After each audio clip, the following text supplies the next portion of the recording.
Sumalak 15-maktabni shunday yonida joylashgan mana shu Novostrog domimizdan kvartira endilikda sotuvga qo'yildi.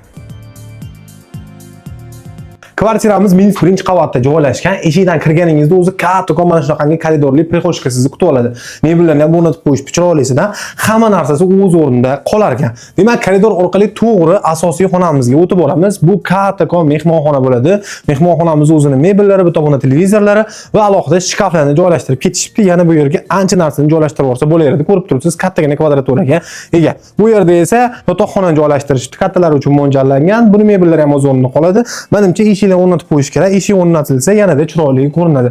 Uyimizning oshxonasi aynan mana shu yerda bo'ladi. Bu qismimiz to'liq topli pol qilingan va elektrический gaz koteli o'rnatilgan. Elektrический bu domda o'zi elektr orqali isitiladi hamda ovqat qilinadi. Mana bu esa uyimizning umumiy sanozili hisoblanadi. Sanozilimizning o'zida ham barcha sharoitlar bor. Romlari ham katta-katta qolgan ekan, havo aylanishi juda ham yaxshi. Kvartiramizning narxiga keladigan bo'lsak, 24900 dollar barakasiga ovoz o'tib berishadi. Hujjatlari 100% notariusga tayyor bo'ladi. Pastga kelgan telefon nomerini qoldiraman. Tez aloqaga chiqib ushbu kvartirani sotilib ketmasdan xarid qiling.